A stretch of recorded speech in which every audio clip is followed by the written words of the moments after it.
Close your eyes for a moment and picture darkness. Not the comfortable darkness of a moonless night, but something deeper, something alive, something watching. Every culture that has ever existed, from the oldest civilizations to the societies thriving today, has given this darkness a face, a name, a story. We call them demons, but that single word barely scratches the surface of what these beings truly represent. What if I told you that the demons haunting ancient Mesopotamian temples share striking similarities with the yokai lurking in Japanese folklore? That the Rakshasas of Hindu epics and the fallen angels of Christian tradition follow patterns so universal, so deeply embedded in human consciousness, that they transcend language, geography, and time itself? This isn't coincidence. This is humanity's oldest conversation with the unknown, a dialogue written in shadow and fear, but also in understanding and wisdom.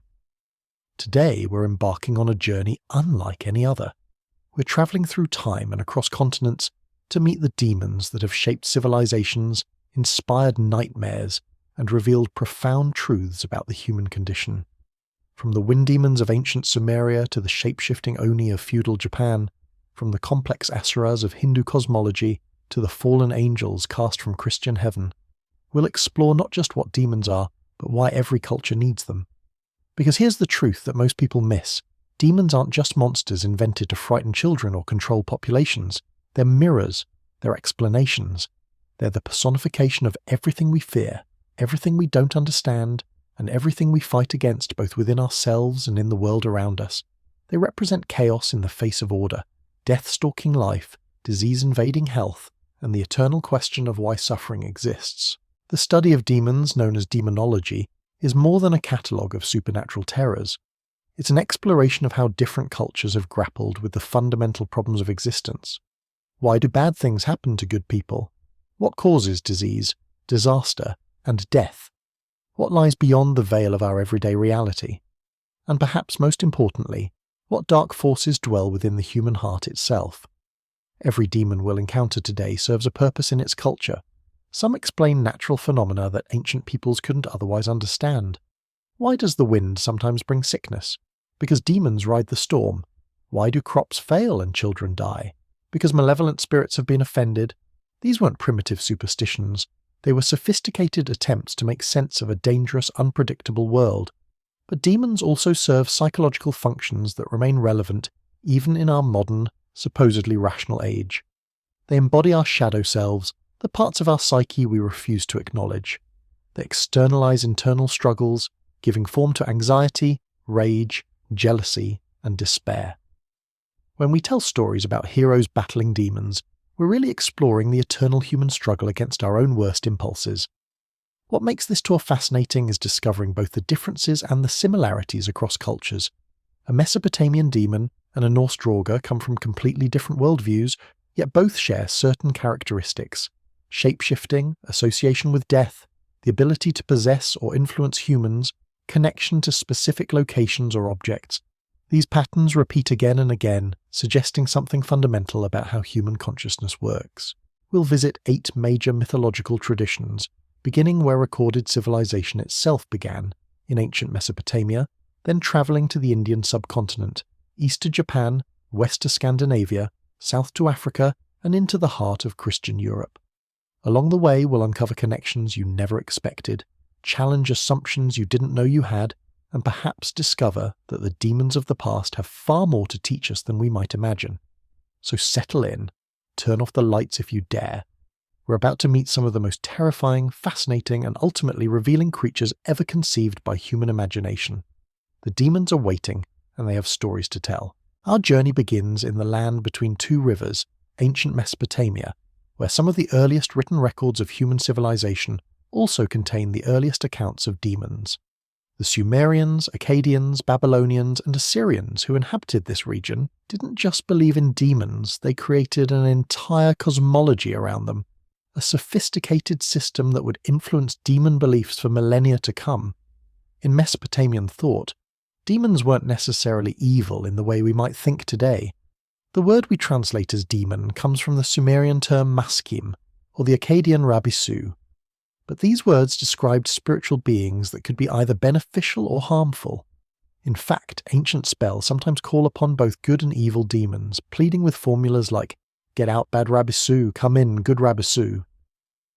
This ambiguity is crucial to understanding how these cultures viewed the supernatural world. Demons weren't fallen angels rebelling against a single god. They were forces of nature, spirits that needed to be managed, negotiated with, and sometimes even recruited for protection. The demons of Mesopotamia were shapeless beings, often described as taking the form of wind, or as chimeric creatures combining features of different animals.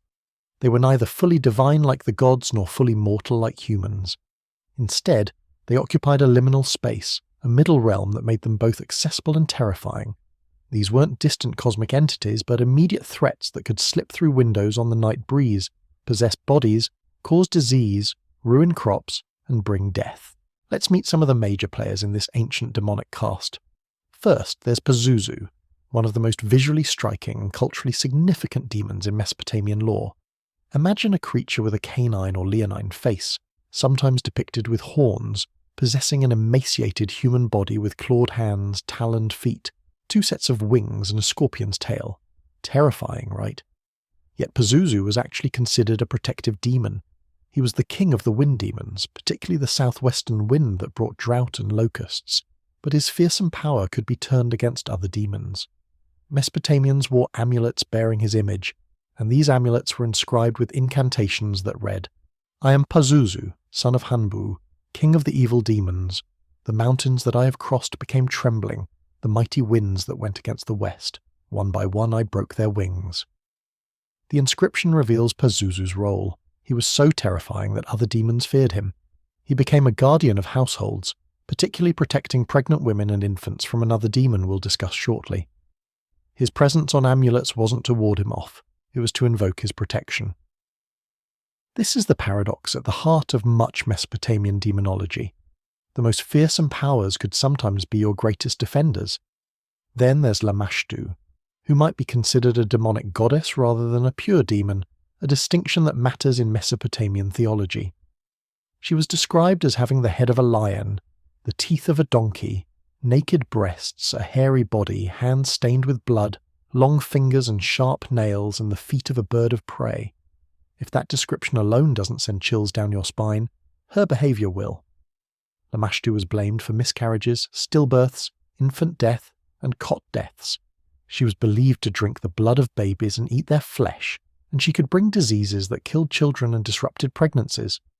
She rode in a boat on the rivers of the underworld and was associated with donkeys and dogs. What makes Lamashtu particularly interesting is that she acted on her own will, unlike most demons who served the gods, or were sent as divine punishment. She was the daughter of the sky god, An, but had been cast out from the company of gods, making her a prototype for later fallen angel myths. Her autonomy made her especially terrifying. There was no appeasing a higher power to call her off. The best protection against her was, ironically, Pazuzu. His image was used specifically to frighten Lamashtu away from vulnerable mothers and children. The Udug demons represent another crucial category in Mesopotamian demonology. These were perhaps the most ambiguous demons of all, described not by what they were, but by what they were not. Ancient texts describe them as nameless and formless, beings that never appeared with a clear shape. One incantation defines the Udug as the one who, from the beginning, was not called by name, the one who never appeared with a form. They were pure presence, pure threat, characterized by absence of light, dark shadows, poison, and terrible voices. They could be good or evil, and surviving magical texts frequently invoke good Udugs for protection during exorcism rituals while simultaneously driving away evil ones. The Gala demons served a specific and terrifying purpose. They were the demonic police of the underworld, tasked with dragging unfortunate souls back to the realm of the dead. The famous myth of Inanna's descent to the underworld features Gala demons prominently. When Inanna returns from the land of the dead, the Gala accompany her, demanding a substitute soul to take her place. They pursue her consort Dumuzid with relentless determination. The text describes them vividly. They eat no food, drink no water, accept no offerings, show no mercy. Their pure function, death's bailiffs executing the laws of the underworld. What's remarkable about Mesopotamian demons is how they explain the inexplicable. Why did children die despite the best care? Lamashtu, Why did travelers disappear in sandstorms? Wind demons. Why did healthy people suddenly become sick? Possession by an evil Udug. But notice that these weren't random acts of malice. Demons followed rules, operated within a cosmic structure, and could be fought using the right rituals, amulets, and counter-demons. Professional exorcists called Asipu held respected positions in Mesopotamian society, working alongside physicians to treat both the physical and spiritual dimensions of illness. The Mesopotamian approach to demons reveals a worldview that saw the supernatural and natural worlds as intimately connected. Demons weren't abstractions or moral lessons. They were as real as disease, as present as the wind, as deadly as the scorpions in the desert. This practical approach to demonology, complete with detailed descriptions, specific functions, and concrete methods of protection and exorcism, would echo through later traditions, influencing Jewish, Christian, and Islamic concepts of demons for thousands of years. When we travel east to the Indian subcontinent, we encounter a completely different philosophical framework for understanding demons, yet one that's equally sophisticated and far more morally complex than you might expect. Hindu mythology doesn't present demons as purely evil adversaries to be destroyed. Instead, it offers a vision of cosmic balance where demons serve essential functions in the eternal dance between order and chaos, creation and destruction. In Hindu cosmology, demons aren't mistakes or rebellions against the divine order. They're part of the divine plan, created intentionally by Brahma himself. This is fundamentally different from many Western concepts, where demons result from a fall from grace. According to Hindu creation myths, Brahma first created demons, then created the devas or gods, and finally created humans. This sequence isn't accidental. The demons represent the chaotic, violent, and disruptive forces that must exist for order, virtue, and dharma to have meaning. How can we understand light without darkness? How can heroes prove themselves without adversaries? How can the gods demonstrate their power without challenges? The primary demonic beings in Hindu mythology are the Asuras and Rakshasas, though the distinction between these categories is sometimes fluid. Asuras are often portrayed as powerful, intelligent beings who oppose the devas in cosmic conflicts. They're not mindless monsters, but sophisticated opponents with their own kingdoms, societies, and codes of honor. Many Asuras possess great spiritual power, having performed severe penances to earn boons from the very gods they oppose. This creates fascinating moral complexity. Demons who are devoted to spiritual practice, who follow religious disciplines, who earn divine blessings through their dedication. Take Ravana, the 10-headed king of Lanka from the Ramayana. He's the antagonist, yes, but he's hardly simple. Ravana was a Brahmin, a scholar of the Vedas, a masterful musician who could play the veena, and a devoted follower of Shiva. His 10 heads symbolized his vast knowledge of the 6 Shastras and 4 Vedas. He performed such severe penance that he cut off his own heads as offerings to Shiva, who was so impressed that he restored them and granted him tremendous power. Ravana's downfall came not from innate evil but from desire and pride, specifically his abduction of Sita, Rama's wife. Even in death, Rama honored him, instructing Lakshmana to learn from Ravana's wisdom. This moral complexity extends throughout Hindu demon lore. Hiranyakashipu, another famous Asura, performed such intense austerities that Brahma himself appeared to grant him a boon. Hiranyakashipu asked for near immortality, carefully wording his request. He couldn't be killed by man or beast, inside or outside, during day or night, on earth or in sky, by any weapon. Brahma granted this, knowing what would happen. Hiranyakashipu became a tyrant, but his own son Prahlada became a devotee of Vishnu. When Hiranyakashipu tried to kill his son, Vishnu appeared as Narasimha, a being that was half man and half lion, appearing at twilight, neither day nor night, at a threshold, neither inside nor outside, placing Hiranyakashipu on his lap, neither earth nor sky, and killing him with his claws, not a weapon. The story demonstrates that even the most carefully constructed protections have loopholes when divine will is involved. Rakshasas represent a different category of demon, more associated with earthly evil, disruption of sacrifices, and shape-shifting abilities. They're described in texts as having dark skin, sharp teeth, long nails, and the ability to take any form they wish. Some Rakshasas are depicted with reversed hands, with the palms where the backs should be. They inhabit cremation grounds, crossroads, and other liminal spaces. They're carnivorous, often man-eaters, and particularly enjoy disturbing religious rituals. But even among Rakshasas, moral complexity exists. Vibhishana, Ravana's brother, couldn't abide the kidnapping of Sita and defected to Rama's side, eventually becoming king of Lanka after Ravana's death. In the Mahabharata, the Rakshasa Hidimba threatens to eat the Pandava brothers, but is killed by Bhima. However, Hidimba's sister Hidimbi falls in love with Bhima, and they marry, producing a son named Ghatotkacha, who becomes a great hero fighting alongside the Pandavas. Half human, half demon, Ghatotkacha shows that these categories aren't absolute. The function of demons in Hindu thought extends beyond simple antagonism. They test dharma, the righteous path. They create the conflicts that allow heroes to demonstrate virtue. They embody human vices like greed, pride, lust, and anger, externalizing these internal struggles. When Rama defeats Ravana, he's not just winning a battle, he's demonstrating the triumph of dharma over adharma, of righteous action over selfish desire. Many Hindu demons are associated with specific vices or natural phenomena. The Asura Vritra, for instance, was a dragon or serpent who blocked the rivers, causing drought, until Indra killed him with his thunderbolt. This myth explains the cosmic necessity of rain and the eternal battle between fertile waters and dry drought. The demon represents the natural force that must be overcome for life to flourish. What's particularly fascinating is how demons in Hindu mythology can sometimes achieve liberation. Some demons, through their suffering and eventual death at divine hands, attain moksha, release from the cycle of rebirth. The philosophy suggests that even demons serve a purpose in the grand cosmic design, and their destruction by divine avatars can actually be a form of grace. This is radically different from Christian demonology, where demons are eternally damned. The Hindu approach also emphasizes that the line between god and demon isn't absolute. The Asuras were once gods themselves in Vedic times equal to the Devas. Only later did the split occur, with Devas taking the role of benevolent gods and Asuras becoming demons.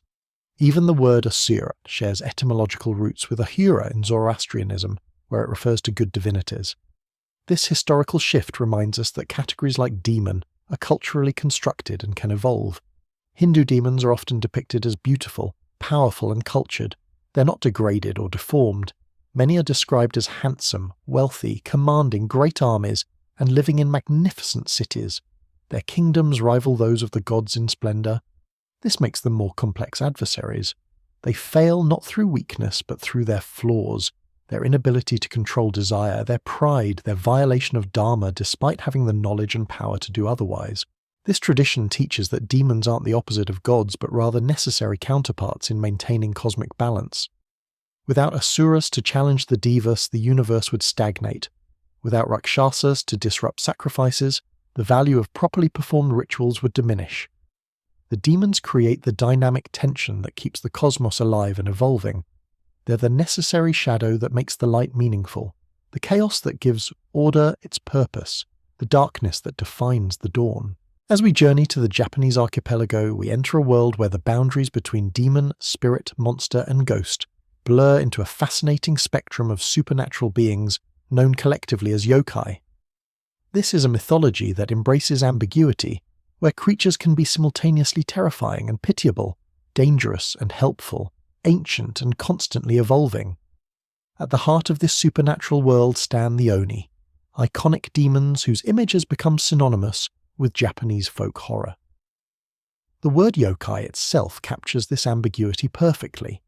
Written with characters meaning bewitching and apparition, yokai refers to supernatural entities that defy easy categorization. They're not simply evil spirits, but manifestations of the inexplicable, the strange, the uncanny moments when reality seems to warp. A yokai might be the explanation for why your tools go missing, why you hear footsteps when no one's there, why shadows move independently, why certain places feel wrong. They're the supernatural made tangible, the ineffable given form. Yokai come in thousands of varieties, from the kappa, turtle-like water creatures with dishes of water on their heads that gives them power, to the tanuki, shape-shifting raccoon dogs known for their enormous testicles and mischievous tricks, to the tsukumogami, household objects that gain sentience after existing for 100 years. But when we talk about demons specifically, the conversation must center on the Oni. Oni are imposing figures in Japanese folklore, typically depicted as humanoid giants with horns, sharp claws, wild hair, and skin in vivid colours, most commonly red, blue, or green. They wear loincloths made from tiger pelts and carry massive iron clubs studded with spikes called kanabo. They're incredibly strong. Some legends say they can crush boulders with their hands, and they possess supernatural powers including shape-shifting, weather control, and the ability to become invisible. Picture a creature standing taller than any human, muscles rippling beneath brightly coloured skin, fangs protruding from a wide mouth, eyes blazing with malevolent intelligence. This is the Oni. But what exactly are Oni? The answer depends on which tradition you follow. In Buddhist cosmology, Oni are the servants of Enma, the great king of hell, tasked with torturing the wicked souls who arrive in the various Buddhist hells. They're not evil in themselves, but enforcers of divine justice, punishing those who violated Dharma in life.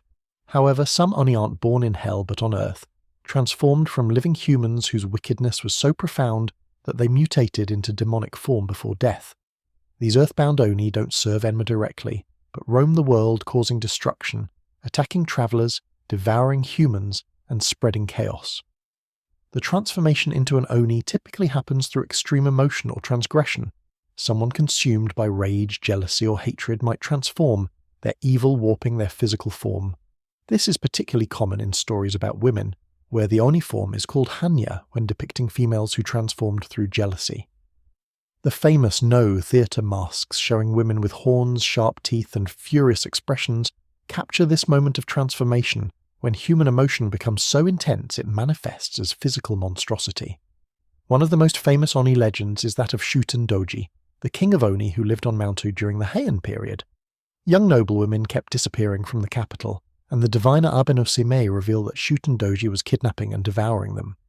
The legendary warrior Minamoto no Raiko and his companions disguised themselves as Buddhist monks and infiltrated the Oni king's mountain fortress. They poisoned Shuten Doji with sake laced with special demon poison, then beheaded him while he slept. Even severed, the head tried to bite Raiko, requiring divine intervention to finally destroy it. When killed, Shuten Doji's true form was revealed, a giant standing 50 feet tall with 15 horns. This story became so popular it was told and retold, painted and performed, cementing the Oni's place in Japanese cultural consciousness. But the Oni isn't always the villain. Some stories present Oni as lonely beings who simply want companionship. The tale of The Red Oni Who Cried tells of an Oni who wanted to be friends with humans but was too frightening. His friend, the Blue Oni, hatched a plan where the Blue Oni would attack the village and the Red Oni would drive him away, making the villagers trust the Red Oni. The plan worked, but the Blue Oni had to leave forever to maintain the illusion, leaving the Red Oni more isolated than before. This story, popular in modern Japan, shows how the cultural understanding of Oni has evolved from pure terror to something more nuanced and sympathetic. Alongside Oni, Japan's supernatural landscape includes Yurei, ghosts of the deceased who cannot pass on to the afterlife, usually because they died with some powerful unresolved emotion or unfinished business. While not technically demons, Yurei occupy a similar cultural space, representing the dangerous intersection between the living and dead worlds. They're typically depicted wearing white burial kimonos, with long black hair, pale skin, and arms hanging limply at their sides. Unlike Western ghosts that may simply haunt locations, Yurei actively pursue their goals, often with terrifying determination. The Yuki-onna, or Snow Woman, represents another category of supernatural being that straddles the line between spirit and demon. She appears as a beautiful woman in a white kimono with long black hair, but she's actually a spirit of winter who freezes travellers to death. Some versions present her as malevolent, others as tragic, and some as capable of love and mercy if properly treated. This moral ambiguity is characteristic of Japanese supernatural beings. What makes Japanese demons particularly interesting is how they've adapted to modernity. Urban legends continue to spawn new yokai. The Kuchisaki Onna, or slit-mouthed woman, emerged in the 1970s as a contemporary urban legend about a woman wearing a surgical mask who asks children if they think she's beautiful. If they say yes, she removes the mask to reveal her mouth has been slit from ear to ear, then asks again. The only escape is giving a non-committal answer, or distracting her with certain candies. This legend spread rapidly through Japanese schools, showing how demon lore evolves with the times. The function of yokai and oni in Japanese culture extends beyond simple fear. They mark thresholds and liminal spaces, guarding the boundaries between known and unknown, safe and dangerous, human and inhuman. They explain the inexplicable, giving form to feelings of unease or dread. They serve as cautionary figures in moral education. Children learn not to go near rivers because of the kappa, not to stay out late because oni roam at night, not to misbehave or demons will come, but they also serve cultural functions through festivals and rituals. During Setsubun, the festival marking the change of seasons, someone wears an oni mask while others throw beans at them, chanting Oni wa soto, fuku wa uchi, meaning demons out, fortune in. This ritual playfully acknowledges the demonic while asserting human control over it. The oni becomes something that can be driven away, domesticated, even laughed at. Japanese demonology ultimately presents a world where the supernatural isn't distant but immediate, where spirits and demons are part of the everyday world, just slightly out of phase with normal reality. They're reminders that beneath the surface of ordinary life, strange forces operate according to their own logic, and unlike demons in traditions that insist on absolute evil, Japanese demons exist in shades of grey, capable of change, sometimes deserving of sympathy, always more complex than they first appear. When we enter the realm of Christian demonology, we encounter perhaps the most influential demon tradition in Western culture, a system that has shaped not just religious thought, but literature, art, law, and psychology for 2,000 years. Christian demons are fundamentally different from those we've encountered so far because they're not primordial forces or necessary cosmic components. They're fallen angels, beings who once stood in the presence of God but chose rebellion, transforming from holy servants into enemies of creation itself. The foundation of Christian demonology rests on a cosmic event, the fall of Lucifer. According to tradition, Lucifer, whose name means light-bearer, was among the most beautiful and powerful angels, possibly the highest of all created beings. But pride corrupted him. He looked at his own magnificence and decided he should be equal to God, or perhaps even supplant God. The book of Isaiah provides what's interpreted as a description of this fall, how you have fallen from heaven, morning star, son of the dawn. Revelation describes the war in heaven where Michael and his angels fought against the great dragon, that ancient serpent, who is called the devil and Satan, and cast him down to earth along with a third of heaven's angels.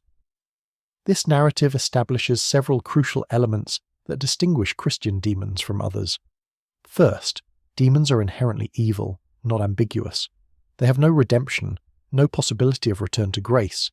They're locked in eternal opposition to God, fully committed to their rebellion.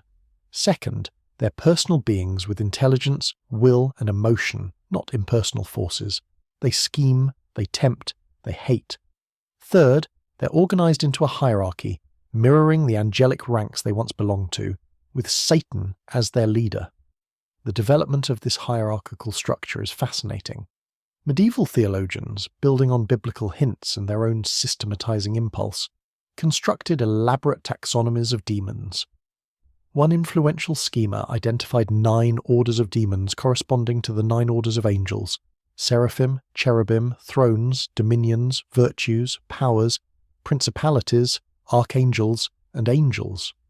Each order of demons represented a corrupted version of the angelic order, using their original gifts for malevolent purposes. Satan himself, or the devil, became the central figure, the adversary par excellence. Various names were used, sometimes interchangeably, sometimes referring to different aspects. Satan, the accuser; Lucifer, the light-bearer who fell; Beelzebub, the lord of flies and prince of demons; Belial, worthless one; the dragon, the serpent. Medieval scholars even associated different demons with the 7 deadly sins. Lucifer represented pride, the sin that caused his own fall. Mammon embodied avarice and greed. Asmodeus represented lust. Satan himself was associated with wrath. Beelzebub with gluttony. Leviathan with envy. Belphegor with sloth. This system provided a comprehensive map of human vice, each sin personified by a demonic prince. The Asketia, a 17th century grimoire that forms part of the Lesser Key of Solomon, catalogues 72 demons, each with specific powers, appearances, and methods of summoning. Demon princes and dukes, marquises and counts populated this infernal aristocracy. Texts describe their appearances in vivid detail. Baal appears with 3 heads, 1 human, 1 cat, 1 toad. Paimon rides a dromedary and is preceded by musicians. Beleth rides a pale horse with trumpets and other instruments playing before him. These specific descriptions served practical purposes for ceremonial magicians who sought to identify and control these entities. But Christian demonology served primarily theological rather than magical purposes. Demons explained the problem of evil in a monotheistic system. If God is all good and all-powerful, why does evil exist? The answer: free will. Angels and humans alike possess the freedom to choose good or evil. The demons chose evil, and now they work to corrupt humanity, hoping to drag souls to hell with them out of spite and hatred for God's creation. Demons in Christian thought operate as tempters, deceivers, and oppressors. They whisper lies, magnify temptation, incite sin, and sometimes possess human bodies directly. The New Testament contains numerous accounts of Jesus casting out demons from possessed individuals. The exorcism of the Gerasene demoniac, where demons calling themselves Legion, because they were many, possessed a man so completely that he lived naked among tombs, cutting himself with stones, is particularly vivid. Jesus cast the demons into a herd of pigs, which then rushed down a cliff into the sea and drowned. This concept of demonic possession became central to Christian practice. Exorcism rituals developed, formalized by the Catholic Church and practiced with varying methods by different denominations. The possessed person was seen as a victim, an innocent soul trapped in their own body while a demon controlled them.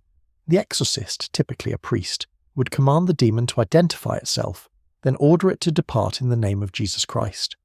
These battles could take hours or days, with the demon supposedly displaying supernatural strength, speaking in unknown languages, revealing hidden knowledge, or causing physical phenomena like temperature changes.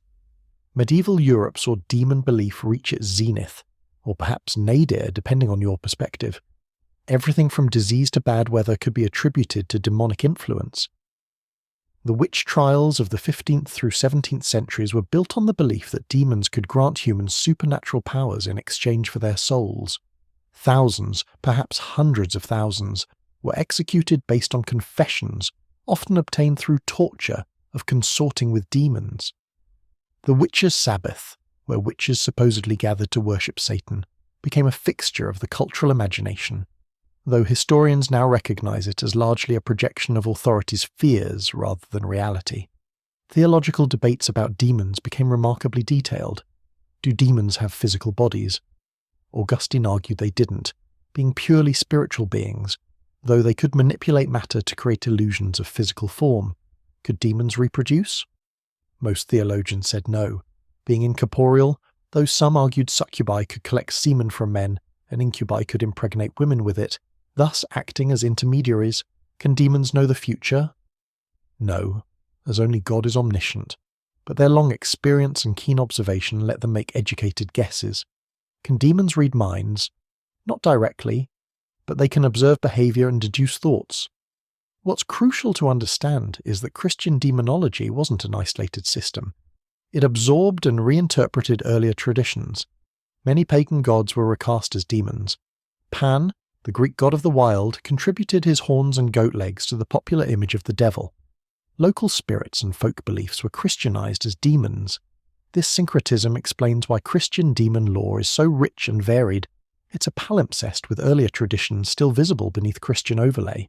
The Protestant Reformation brought some changes to demonology. Luther still believed strongly in demons, viewing his own spiritual struggles as demonic assaults. He famously claimed to have thrown an inkwell at the devil. However, Protestants generally rejected the elaborate hierarchies and ceremonial magic of Catholic tradition, focusing more on Satan as tempter than on detailed demon catalogues. Still, demon belief remained strong across denominational lines. Modern Christianity has a complex relationship with demonology.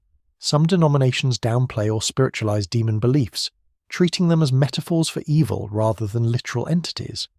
Others maintain robust belief in active demonic forces, with exorcism ministries and deliverance services.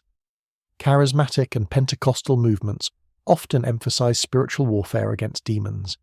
The concept has enough cultural power that even largely secular societies maintain fascination with possession and exorcism, as evidenced by the continuing popularity of films like The Exorcist. Christian demons represent ultimately a profound meditation on the nature of evil, free will, and redemption. Unlike demons who serve cosmic functions or embody natural forces, Christian demons are moral actors who chose wickedness and now seek to corrupt others. They're a warning about the consequences of pride and rebellion, but also an explanation for why the path to righteousness is so difficult. If humans struggle against sin, it's not just internal weakness, but external opposition from intelligent, malevolent forces. This externalizes the struggle, making virtue into warfare, faith into a battlefield, and every human life into a contested territory between divine and demonic forces. As we turn toward the African continent, we face an immediate challenge. Africa isn't a single culture, but a vast collection of hundreds of distinct societies, each with their own spiritual traditions, languages, and understandings of the supernatural world. From the Yoruba kingdoms of West Africa to the Zulu nations of the south, from the Ethiopian highlands to the forests of the Congo, demon beliefs are as diverse as the continent itself. Yet certain patterns emerge, certain beings recur in different forms, revealing common threads in how these cultures understood malevolent spiritual forces. A crucial point to understand from the outset: much of what Western observers called demons in African traditions weren't necessarily understood that way by the cultures themselves. The word demon comes laden with Judeo-Christian baggage, implying absolute evil and opposition to a singular good God. Many African spiritual beings are more ambiguous, operating according to different moral frameworks. Colonial misunderstanding and later demonization of African spiritual practices as devil worship has obscured these nuances. That said, African mythologies certainly contain entities that function similarly to demons in other traditions. Malevolent or dangerous spirits that harm humans, cause disease, disrupt society, and must be propitiated or defended against. Let's explore some of these beings across different regions, understanding them in their proper contexts. In West African traditions, particularly among the Yoruba, Igbo, and Fon peoples, we encounter complex spirit hierarchies. The Yoruba have the concept of Ajagun, which translates roughly as warlords or warriors, malevolent spirits that bring misfortune, disease, death, and chaos. Unlike the Orisha, the divine powers that govern aspects of reality and can be honoured and worked with, the Ajagun are purely destructive forces to be warded off. They include entities like Iku, death personified, Arun, disease, Ofo, loss, and Ipi, curse. These aren't individual demons with personalities so much as personifications of different forms of misfortune. The Igbo people of southeastern Nigeria have stories of the Ogbanje, evil spirits that terrorize families by repeatedly being born and dying in childhood. An Ogbanje spirit would be born as a child, live for some years, deliberately die, then return to the same family in the next pregnancy, repeating the cycle and causing tremendous grief. The spirits possess talismans called Iyuwa that they hide, which serve as their anchor to the living world. Finding and destroying the Iyuwa was believed to break the cycle. This belief served to explain the tragedy of repeated child mortality in the same family, giving it supernatural meaning and, crucially, a potential solution. Moving east to Tanzania and Kenya, we encounter the Shetani, a class of demons or spirits in Swahili-influenced cultures. Shetani are shapeshifters that can appear as animals, humans, or bizarre hybrid forms. They're often described as having distorted bodies, perhaps one eye, one leg, or limbs of wrong proportions. Some Shetani are relatively harmless or even helpful, gathering herbs for medicine. Others are exceptionally malevolent. The Popo Bawa, whose name means batwing, is a Shetani from Zanzibar particularly known for violent attacks, especially of a sexual nature, accompanied by the smell of sulphur and overwhelming dread. In southern Africa, Zulu, Xhosa, and related cultures tell of the Tokoloshe, a creature that might be considered a demon, evil spirit, or malevolent dwarf depending on the story. The Tokoloshe is described as small, hairy, and humanoid, with the ability to turn invisible by swallowing a pebble. Shamans might send a Tokoloshe to attack enemies, causing anything from fright to illness to death. Many South Africans still believe in the Tokoloshe, with some people raising their beds on bricks to prevent the creature from climbing up at night. This being combines elements of several categories: nature spirit, scent curse, and independent malevolent entity. The Impundulu, or lightning bird of South African tradition, is another ambiguous being. As large as a human, this supernatural bird can summon lightning and storms. It sometimes serves as a familiar to witches or witch doctors, but it also attacks people independently, drinking their blood like a vampire. Yet parts of the Impundulu, or its eggs, were believed to have powerful medicinal properties. It's simultaneously monster and magical resource, threat and tool. The ads from Togo and Ghana represents African vampire lore. It normally appears as a firefly but can transform into human form. As an insect, it enters homes to drink blood from sleeping victims and spread disease. If captured in insect form, it reverts to human appearance. But this is dangerous because in human form it might attack and consume human organs. The victim of an AIDS becomes a witch possessed by its spirit, spreading the curse further. Water spirits form another important category across many African cultures. Mamiwata, whose traditions span from West to Central Africa, is a water spirit often depicted as a mermaid, or as a beautiful woman associated with wealth, beauty, and danger. She's not exactly a demon, but she's certainly dangerous. She might drag people into rivers to drown them, or she might bestow wealth and power. Her ambiguity is key. She demands respect and offerings, and those who offend her or fail in devotion might face severe consequences.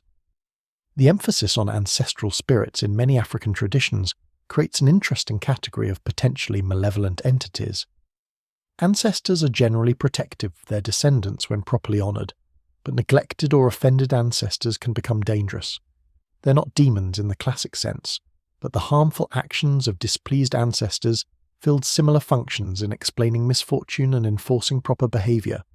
What unites many of these beings is their connection to specific locations, liminal spaces, thresholds, crossroads, rivers and forests, where the boundary between human settlement and wilderness blurs. These are where dangerous spirits dwell. They also often serve as enforcement mechanisms for social norms. Behave properly, respect traditions, honour ancestors and spirits, and you have protection. Violate these rules, and spiritual danger awaits. It's important to note that belief in these entities wasn't superstition in the pejorative sense. These traditions provided comprehensive explanatory frameworks for misfortune, disease, and death. They also provided solutions, rituals, protections, specialists who could intervene. Traditional healers, diviners, and spiritual practitioners offered concrete help against spiritual threats, combining herbal medicine, psychological insight, and ritual action. The colonial period and the spread of Christianity and Islam dramatically impacted these beliefs. Many African spiritual traditions were suppressed, demonized literally, as missionaries equated traditional spirits with Christian demons. This created complex syncretisms where traditional spirits were reinterpreted through Abrahamic frameworks, often being classified as demons or evil spirits in Christian terms. Some African Christians today maintain beliefs in traditional spirits while nominally rejecting them as demonic, creating fascinating theological tensions.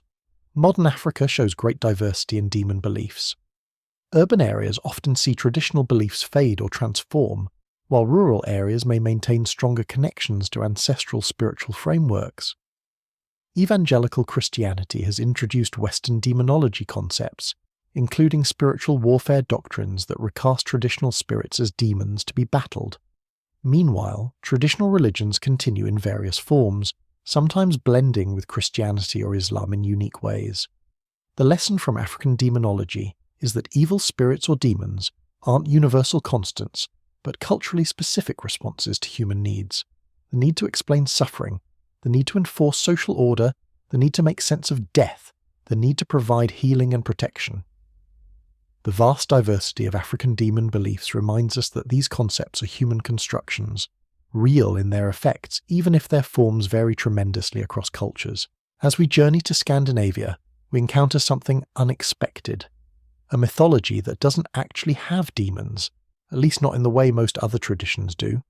Norse mythology, with all its gods and monsters, giants and dwarves, warriors and valkyries, operates on fundamentally different assumptions about good, evil, and the supernatural world. This absence teaches us as much about demons as their presence in other cultures. The Norse cosmos is divided into 9 realms connected by Yggdrasil, the World Tree. Gods live in Asgard, humans in Midgard, and various other beings inhabit the remaining realms. But unlike many mythologies that frame existence as a battle between absolute good and absolute evil, Norse thought recognized something more complex. A tension between order and chaos, between cosmos and the primordial void. The gods aren't perfectly good, and their adversaries aren't absolutely evil. Everyone and everything exists in shades of grey. When Christian missionaries arrived in Scandinavia, they brought with them the concept of demons as evil spirits, in rebellion against God. This was foreign to Norse paganism. The closest equivalents to demons in Norse mythology are actually beings that predate Christianity's influence and serve different functions. The Draugr, for instance, are undead creatures, corpses that rise from their graves animated by some malevolent will. They're described as having dark skin the colour of death, incredible strength that far exceeds their living capacity, and the ability to increase their size at will. They're often depicted as heavy, their weight seeming to defy natural law. Draugr guard the treasures buried with them and attack anyone who disturbs their rest. They can enter dreams, drive people mad, ride animals to death, and cause birds to drop dead when flying over their burial mounds. But are Draugr demons? Not exactly. They're more like cursed dead, people whose lives ended in such a way that they couldn't rest peacefully. They're dangerous, yes, malevolent, certainly, but they're not servants of some dark lord or rebels against divine order. They're consequences of wrong death, improper burial, or unfinished business.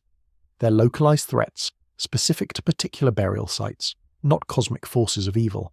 The Jotnar, often translated as giants, might seem like demonic forces when you first encounter them. They're enemies of the gods living in Jotunheim, the realm of chaos. Some Jotnar are monstrous. Fenrir, the wolf destined to devour Odin at Ragnarok. Jormungandr, the world serpent that encircles Midgard, and whose stirring causes earthquakes. Hel, ruler of the realm of the dead, depicted as half alive and half corpse. These are formidable adversaries, beings of tremendous power that threaten the gods themselves. But calling them demons misses the point.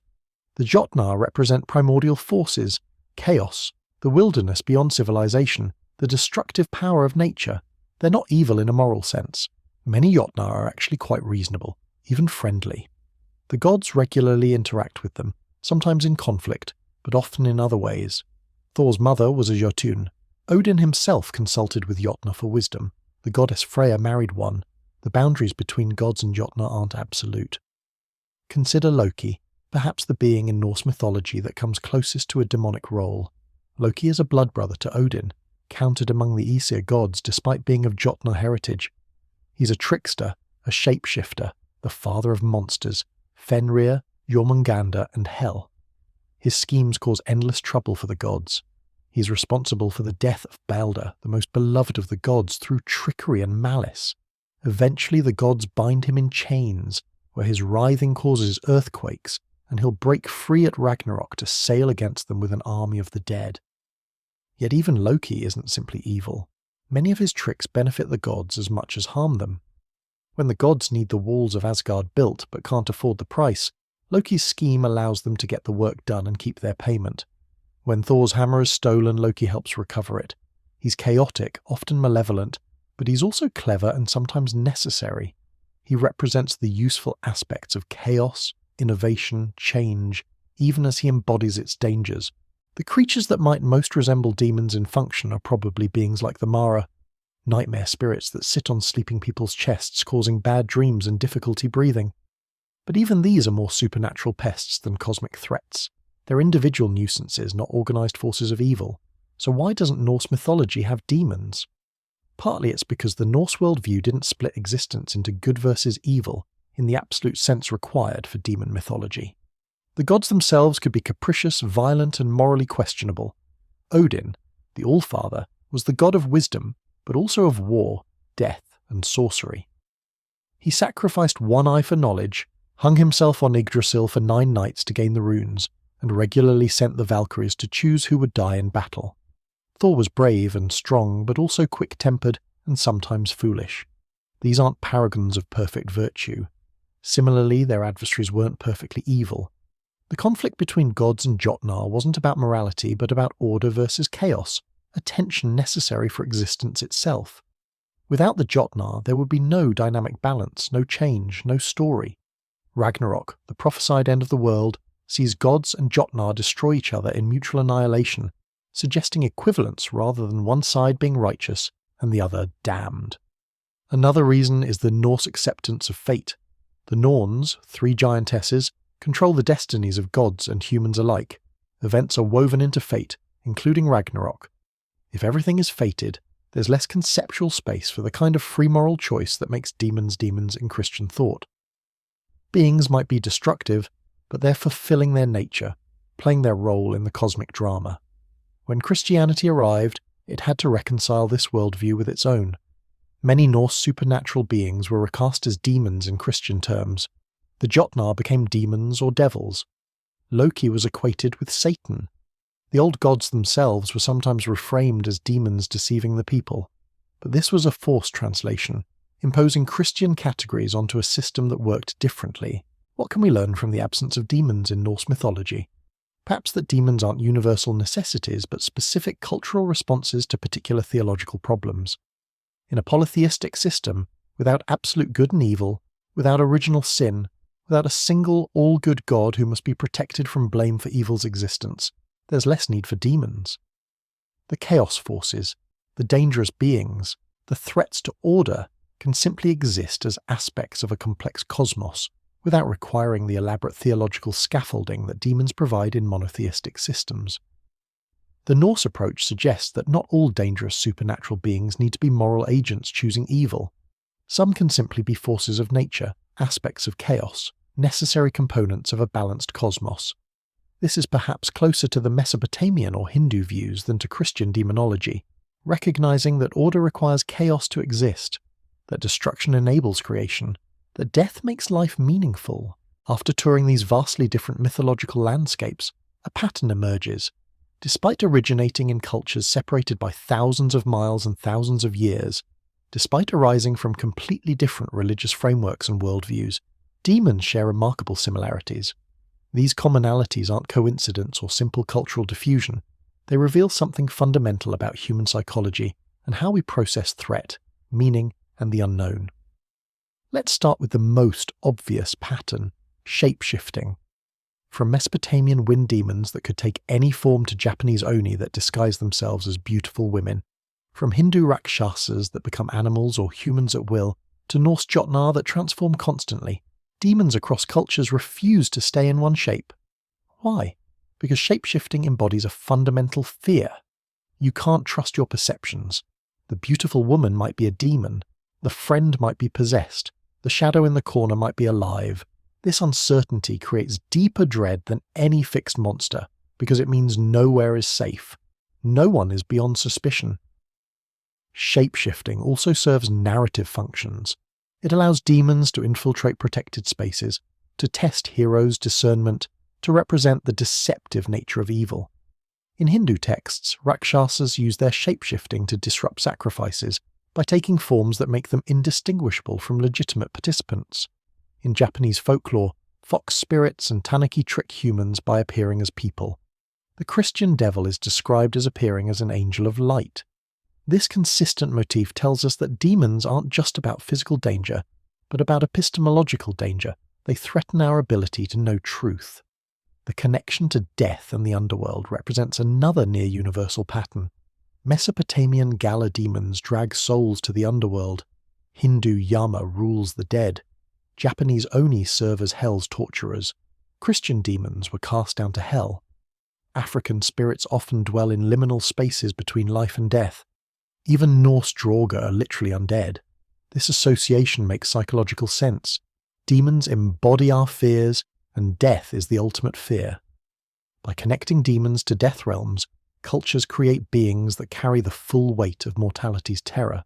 But the relationship goes deeper. Death represents the ultimate unknown, the one experience we can describe but never truly know while living. Demons similarly represent the unknown, the forces beyond human understanding or control. By placing demons at the threshold of death, mythologies create powerful symbols for confronting mortality. Heroes who defeat demons or journey to underworlds and return are, in a sense, conquering death itself, at least symbolically. Disease causation is another remarkably consistent function. Mesopotamian demons brought specific illnesses, with elaborate diagnostic texts matching symptoms to particular demons. Hindu texts describe demons spreading pestilence. African traditions attribute many diseases to spirit attack. This makes immediate practical sense. Before germ theory, disease seemed to strike randomly, invisibly, terrifyingly.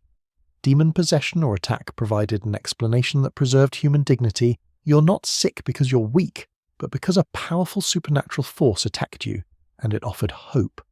If a demon caused it, perhaps a priest or healer can drive the demon away. Even today, in cultures that understand viral and bacterial infection, some illnesses resist medical explanation or treatment. Mental illness, chronic pain, mysterious symptoms, these sometimes still get framed in demonic or spiritual terms by people seeking explanations when scientific medicine provides none. The demon model persists because it offers what pure biology sometimes cannot: meaning, agency, and potential supernatural solutions. Guardian versus destroyer roles represent a fascinating duality. Pazuzu protects against other demons. Some Hindu demons serve divine purposes. African spirits might harm or help depending on respect shown. Norse beings that seem monstrous to outsiders protect their communities. Even Christian demonology acknowledges that demons were once angels, betraying original protective functions.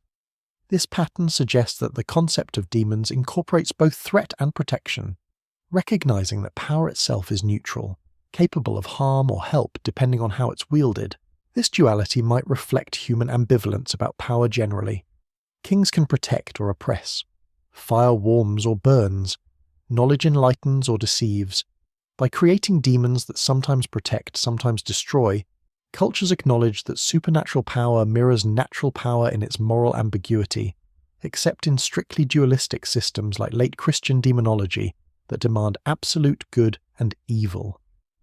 Trickster elements appear surprisingly often. Loki deceives constantly. Rakshasas in Hindu texts use cunning as much as strength. African Anansi combines demon and trickster traits. Japanese tanuki and kitsune trick humans routinely. This connects demons to broader trickster mythology, suggesting that deception, boundary crossing, and rule breaking are inherently threatening. Tricksters and demons both transgress normal categories, appearing where they shouldn't, doing what shouldn't be possible, representing the chaos that threatens social and cosmic order. Many demons require specific rituals, offerings, or behaviors to propitiate or repel them. Mesopotamian amulets inscribe specific incantations. Hindu exorcisms follow precise formulas. Christian exorcism requires particular prayers and holy objects. African traditions demand specific offerings to spirits. This ritualization serves practical functions. It gives people concrete actions to take against terrifying threats, converting helpless fear into purposeful activity. It also reinforces religious authority and social structures, since specialists mediate between humans and demons. Demons consistently occupy liminal spaces, thresholds, crossroads, borders, twilight, neither day nor night, neither inside nor outside. This geographical liminality mirrors their ontological liminality, neither fully divine nor fully material, neither completely present nor completely absent. Humans naturally fear borders and thresholds because they're vulnerable points, places where protection breaks down. By placing demons there, mythologies map psychological boundaries onto physical space. The ability to possess or influence humans appears across nearly all demon traditions. This is perhaps the most terrifying power attributed to demons, because it removes the boundary between self and other. You're not just threatened by an external force, but by internal invasion, the loss of your own will and identity.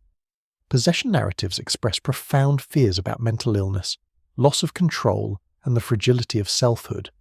They also create dramatic scenarios where exorcism becomes both spiritual battle and psychological healing. Finally, demons almost universally require specialists to combat them.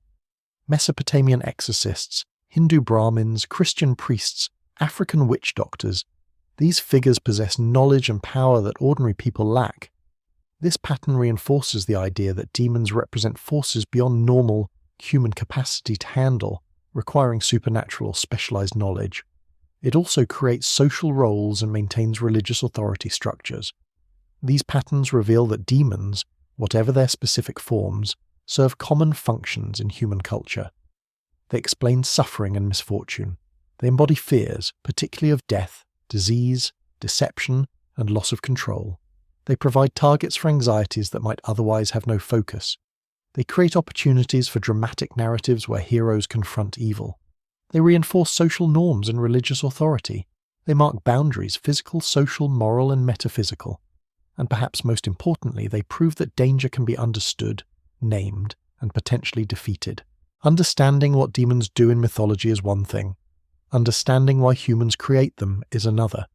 When we step back from specific traditions and examine the phenomenon of demons from a psychological and anthropological perspective, fascinating patterns emerge that suggest demons serve essential functions in human consciousness and society. Carl Jung, the famous psychologist, argued that demons represent projections of the shadow self, the repressed, dark, or unacknowledged aspects of our own psyche. According to Jungian theory, we all contain impulses, desires, and capacities that our conscious mind refuses to accept as part of ourselves. These don't disappear but get pushed into the unconscious, where they form the shadow. When we encounter demons in myth or dream, we're confronting these shadow aspects externalized, made into independent beings we can recognize and grapple with. This explains why demons often embody specific vices or emotions: lust, greed, wrath, pride, envy. These aren't random attributes, but the very qualities most cultures teach people to suppress or control. By personifying these as demons, myths allow people to acknowledge these forces while maintaining psychological distance. The rage isn't yours, it's a demon of wrath. The inappropriate sexual desire isn't yours, it's a succubus. This externalization can be psychologically protective, preventing overwhelming guilt while still acknowledging dangerous impulses. Terror management theory offers another lens. According to this psychological framework, humans are unique among animals in fully grasping our own mortality, and this knowledge creates existential anxiety. Much of culture, religion, and psychology can be understood as ways to manage this terror. Demons play a specific role, their mortality made tangible, death personified as something that can be fought. When heroes battle demons, they're symbolically conquering death itself. The message is, yes, death exists, but it can be resisted, outsmarted, or at least faced with courage. This also explains why so many demons are connected to disease and corpses. Disease threatens us with death, and corpses are death made visible. By transforming these into demons, supernatural antagonists with names and forms, cultures convert the impersonal threat of mortality into something personal that can be negotiated with, defended against, or driven away. The terror is managed by being given a face. From an anthropological perspective, demons serve social functions. They enforce norms by punishing transgressors. In many cultures, demons specifically target people who violate taboos, those who disrespect ancestors, break sexual rules, fail in ritual obligations, or transgress other boundaries. The threat of demonic punishment supplements human law enforcement, creating supernatural surveillance and consequences. When human authority can't catch every transgression, demons can. This isn't cynical manipulation, but a genuine belief system that helps maintain social cohesion. Demons also provide explanatory frameworks for suffering that preserve justice. In a cruel twist, genuinely bad things happen to genuinely good people. Children die, disasters strike, disease devastates. These events challenge any worldview that insists on justice or divine benevolence. Demons offer an explanation. Evil, supernatural forces cause these tragedies. This preserves belief in cosmic justice. God or the gods remain good, but demons create suffering. It's a theodicy, a justification of divine goodness despite evil's existence. This function becomes clearer when we consider cultures without strong demon traditions. In some Buddhist schools, karma directly causes all suffering. You experience pain because of your own past actions, perhaps in past lives. This is philosophically elegant but psychologically harsh. Your suffering is your own fault. Demons offer a gentler alternative. Sometimes you suffer because of external evil forces, not personal failing. This can provide psychological comfort, particularly for innocent victims of tragedy. Cognitively, humans are pattern-seeking creatures with hyperactive agency detection. We evolved to perceive intentional agents everywhere, because missing a predator is more costly than falsely detecting one. This tendency means we naturally interpret ambiguous phenomena as caused by intentional beings. A rustle in the grass might be wind or might be a tiger. Assume tiger and live longer. This same cognitive bias makes us prone to seeing supernatural agents causing events that might be random or natural. Demons satisfy this cognitive bias, providing the intentional agents our minds expect. The specificity of demon descriptions across cultures also serves cognitive functions. Humans remember stories better than abstract principles. Telling people beware of pride is less effective than telling them about Lucifer's fall from heaven due to pride. The demon becomes a mnemonic device, a vivid story that encodes moral lessons in memorable form. This explains why demon lore is often so detailed. The details make the stories stick. Psychologically, confronting demons in ritual, story, or imagination can be therapeutic. When someone undergoes exorcism, even if we understand the demon as psychological rather than literal, the ritual can produce genuine healing. It externalizes the problem, creates a dramatic framework for change, mobilizes community support, and provides a clear moment of transformation. Modern psychology sometimes uses similar techniques, having patients name their depression, visualize their anxiety as a character, or dialogue with personified aspects of their psyche. The prevalence of demons across all cultures suggests they fulfill universal human needs. They help us understand suffering and death. They provide villains for our narratives. They externalize internal struggles. They enforce social norms. They mark boundaries and dangerous territories. They satisfy cognitive biases toward agency detection. They preserve belief in justice despite evil's existence. They give fear a form that can be fought. In modern secular societies, demons haven't disappeared but transformed. We battle inner demons, talk about fighting our demons, describe addictions and traumas as demons to overcome. Horror movies provide demon narratives that let audiences experience and process fear in controlled environments. Conspiracy theories often feature shadowy cabals that function like demons, malevolent unseen forces causing suffering. Even mental health language sometimes echoes demonology. Intrusive thoughts invade like possessing demons. Medication exorcises depression. Therapy battles inner darkness. The psychological need for demons appears to be persistent because the human problems they address are persistent. We still fear death, face inexplicable suffering, struggle with our shadow selves, need to enforce social norms and seek meaning in chaos. The forms change, the names evolve, the explanatory frameworks shift from supernatural to psychological, but the underlying function remains. We need demons, or at least we need what demons have traditionally provided: names for our nameless fears, forms for our formless dread, enemies that give meaning to our struggle, shadows that prove light's existence. As we near the end of our journey, it's worth examining how demon beliefs persist, transform, and function in contemporary society. You might think that scientific understanding would eliminate demon mythology, that germ theory would end disease demons, that psychology would dissolve possession, that rationalism would banish all these supernatural beings to the realm of quaint historical curiosity. You would be wrong. Demon beliefs remain remarkably prevalent. In the United States, surveys consistently show that a majority of people believe in the existence of the devil and demons. Globally, belief is even higher in many regions. Exorcisms continue to be performed, not just in traditional communities but in major cities, not just by fringe groups but by mainstream religious institutions. The Catholic Church maintains official exorcists in every diocese. Pentecostal and charismatic Christians regularly perform deliverance ministries, casting out demons they believe are causing everything from addiction to illness to bad luck. But beyond explicit religious belief, demon concepts pervade popular culture in ways that shape contemporary consciousness. Horror movies and television shows feature possessions, exorcisms, and demonic antagonists constantly. From classics like The Exorcist to modern series like Supernatural, demons provide endless narrative material. These stories work because they tap into primal fears that reason doesn't eliminate.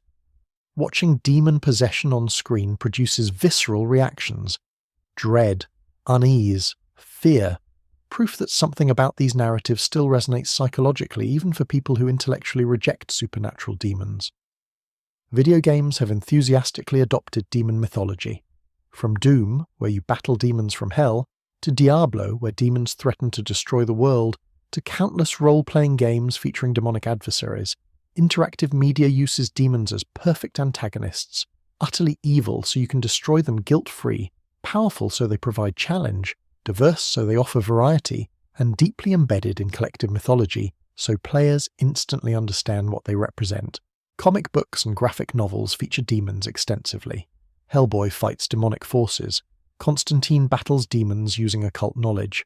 Spawn is a hell-spawned anti-hero. These narratives often blend demon mythology from multiple traditions, creating syncretic demon lore that feels both ancient and contemporary. The visual medium particularly suits demons, allowing artists to create the bizarre, terrifying forms that demon descriptions demand. Literature continues the tradition. Horror writers from Stephen King to Clive Barker to modern authors regularly feature demons, updating them for contemporary settings while maintaining their essential characteristics. Urban fantasy blends modern settings with demon mythology, creating worlds where demons drive taxis, negotiate with lawyers, or run corporations. These stories suggest that demons adapt to whatever world we inhabit, remaining relevant regardless of technological advancement. Social media has created new forms of demon folklore. Creepypasta stories, online horror narratives that spread virally, often feature demonic or demon-like entities. Slender Man, though not technically a demon, functions similarly, a malevolent supernatural being that stalks and harms people. These new digital demons demonstrate that human creativity hasn't stopped generating new malevolent supernatural beings, it's just moved online. The language of demons permeates everyday speech. We fight our inner demons. Addiction is described as a demon on your back. Mental illness sometimes gets framed in quasi-demonic terms: darkness, voices, invasive thoughts, possession-like lack of control. Motivational speakers tell us to conquer our demons. This metaphorical use shows that even people who don't believe in literal demons find the concept useful for describing internal struggles. Conspiracy theories often incorporate demon-like elements: the shadowy cabal controlling everything, the malevolent forces deliberately causing suffering, the hidden manipulators working against humanity. These function psychologically like demons, unseen evil agents explaining otherwise inexplicable events. QAnon specifically incorporated satanic panic elements, accusing enemies of literal demon worship. This shows how demon mythology can adapt to political narratives. Mental health discourse sometimes struggles with demon possession language. Some conditions, particularly dissociative identity disorder, present symptoms that look remarkably like traditional possession narratives: altered consciousness, different personalities, amnesia, claims of external control. In religious communities, this sometimes leads to tragic confusion where people need psychiatric care but receive exorcism instead. The question of how to distinguish mental illness from demonic possession occupied medieval theologians extensively, and it remains contested in some communities today. Neuroscience has revealed mechanisms that explain some experiences traditionally interpreted as demonic. Sleep paralysis, where you're conscious but temporarily unable to move, and often experience hallucinations of a presence pressing on your chest, was traditionally attributed to demons like the mare or incubus. Now we understand the neurology, but the experience remains terrifying, and the description demon pressing on your chest still feels apt. Understanding the mechanism doesn't fully eliminate the power of the demon metaphor.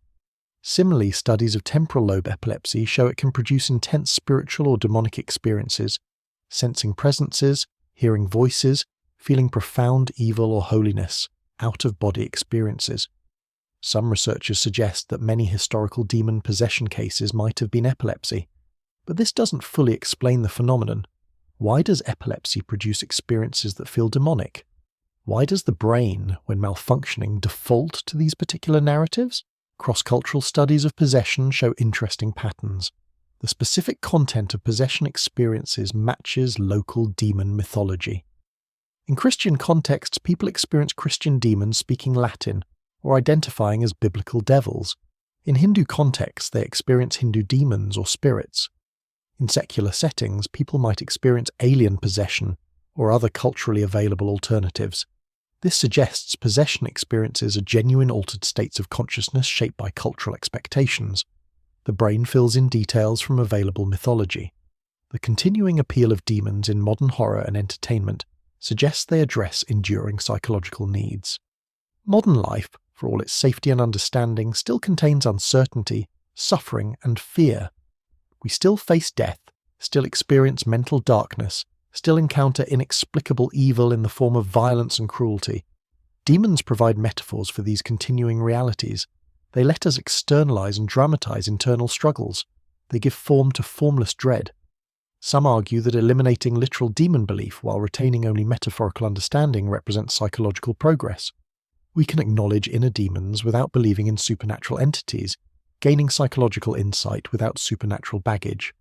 Others argue this impoverishes spiritual understanding, reducing rich mythological traditions to mere psychology.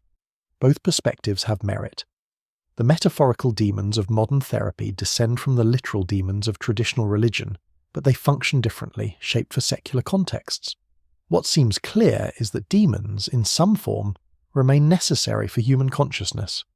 Whether as literal supernatural beings, psychological metaphors, narrative devices, or cultural archetypes, we continue to create, invoke, and battle them. They remain vital because they address fundamental aspects of human experience: the existence of evil, the reality of suffering, the struggle between order and chaos, the fear of death and the unknown, the shadow parts of ourselves we must confront but cannot fully integrate. The demons have adapted, transformed, migrated from temples to screens, from possessed bodies to therapeutic sessions, from religious texts to creepypasta. But they've survived because we need them, and perhaps we always will, as long as we're human, mortal, struggling in the darkness, needing to give that darkness a name and a face we can fight. We've circled the globe and journeyed through millennia, meeting demons in all their terrifying diversity.